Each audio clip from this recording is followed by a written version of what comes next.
আসসালামু আলাইকুম সম্মানিত ভিউয়ার্স, আশা করছি আল্লাহর রহমতে সবাই অনেক ভালো আছেন। দেশ ও প্রবাস থেকে যারা নিয়মিত আমাদের ভিডিওগুলো দেখেন তাদেরকে অসংখ্য ধন্যবাদ জানিয়ে আজকের ভিডিওটি শুরু করছি।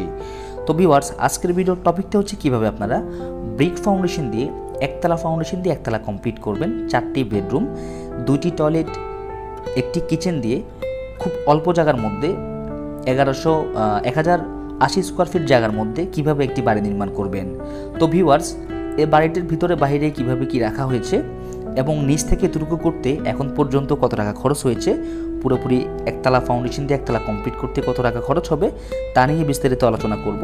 তো বর্তমান সময়ে আপনারা যদি একটু লক্ষ্য করেন, এখানে যে 10 ইঞ্চি খাতনি করা হয়েছে সেটা হচ্ছে মাটির উপর থেকে আপনার 7 রত্তার মতো 10 ইঞ্চি খাতনি করা হয়েছে।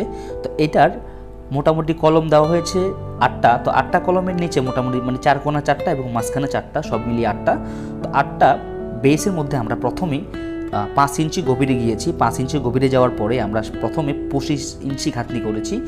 25 ইঞ্চি খাতনি করার পরে 20 ইঞ্চি, তারপরে হচ্ছে যে 15 ইঞ্চি, তারপরে 10 ইঞ্চিতে আমরা এটুক পর্যন্ত করেছি, আপনারা দেখতে পাচ্ছেন। তো এখানে আমাদের প্রথমে মাটিগুলো ভরাট করা হচ্ছে। মাটিগুলো ভরাট করার পরে তারপরে আমরা এটার উপরে 5 ইঞ্চি খাতনিগুলো করা হবে। তো এটার মধ্যে ছাদ দেওয়া যাবে, ছাদ দিব আমরা 3 ইঞ্চি। তো প্রথমে আমি আপনাদেরকে বাড়ির সম্পর্কে কিছু একটা আইডিয়া দিতে চাচ্ছি। তো তার আগে আপনি যদি আমার চ্যানেলে নতুন ভিউয়ার্স হয়ে থাকেন, অনুগ্রহ করে ইজি কনস্ট্রাকশন ইউটিউব চ্যানেলটি সাবস্ক্রাইব করে পাশে থাকা ঘন্টিটি বাজিয়ে রাখুন, যাতে করে নিত্য নতুন বাড়ির ড্রয়িং ডিজাইনের ভিডিও আপলোড করলে আপনি সবার আগে পেতে পারেন।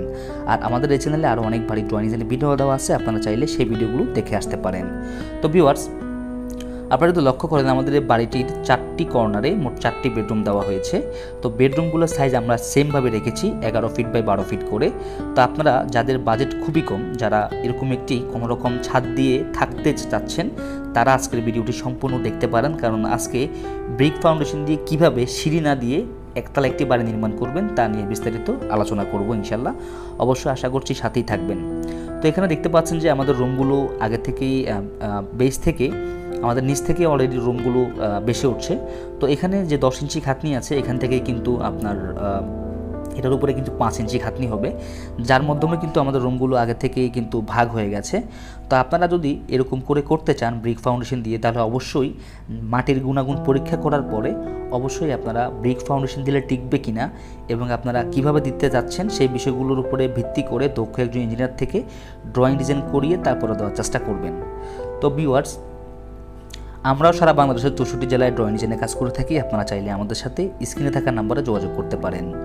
তো বন্ধুরা, দেখতে পাচ্ছেন যে এখানে 10 ইঞ্চি খাতনি করার পরে 2টা রুম ভরাট করা হয়ে গেছে। তো এই বাড়িটি আপনার যখনই ঘাতনি করা হবে, ঘাতনির উপরেই কিন্তু আমাদের ছাদ ঢালাই করা হবে। তো ছাদ আমরা সিঙ্গেল জালি দিয়ে 3 ইঞ্চি ঢালাই করব। যেহেতু এটা আমাদের ব্রিক ফাউন্ডেশনের বাড়ি, তো আমরা 3 ইঞ্চি ঢালাই দিব, 5 ইঞ্চি ঢালাই দিব না। নর্মালি আমাদের যে অন্যান্য ছাদগুলো থাকে সেগুলোতে আমরা 5 ইঞ্চি ঢালাই দিই। এটার মধ্যে আমরা 3 ইঞ্চি ঢালাই করতে বলেছিলাম, বা 3 ইঞ্চি ঢালাই আমাদের ডিজাইনে দিয়েছি।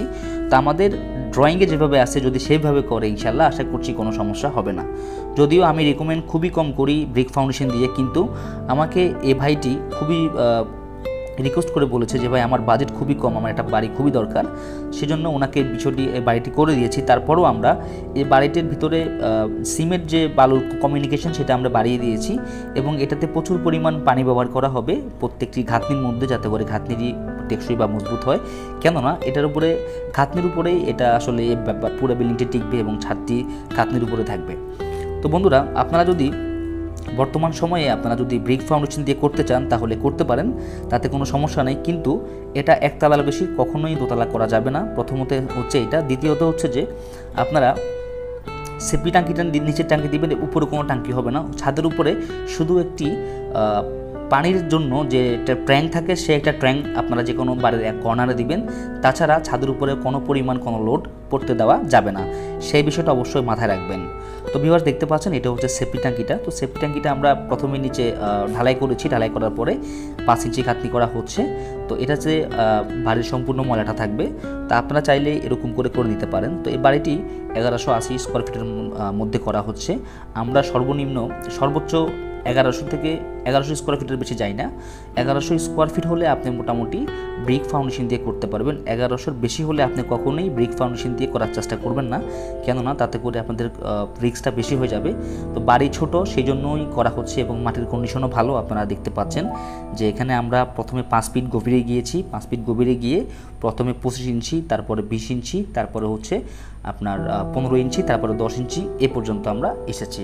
তো ভিউয়ার্স, এটার মধ্যে আমরা আমাদের যে হবে কি বলে লিন্টারগুলো হবে, লিন্টার থেকে আমাদের ছাদের এখানে রড উঠবে, সেখান থেকেই কিন্তু ছাদটা ঢালাই করা হবে, সিঙ্গেল জালিতে ঢালাই করা হবে এবং কনসিল ভিম দেওয়া হবে ইনশাল্লাহ।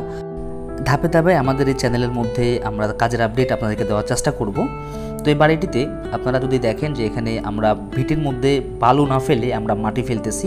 তো মাটি ফেলার উদ্দেশ্য হচ্ছে ভালো মতো মজবুত টেকসই হওয়ার জন্য এবং যাতে করে এই ভীমটার সাথে যাতে ভালো মতো অ্যাটাচমেন্ট হয় সেই জন্য দেওয়া হচ্ছে। তো এখানে মাটি ফেলানোর পরে ভালো মতো দূরবিশ করে বাকি কাজগুলো আমরা আস্তে আস্তে করার চেষ্টা করব।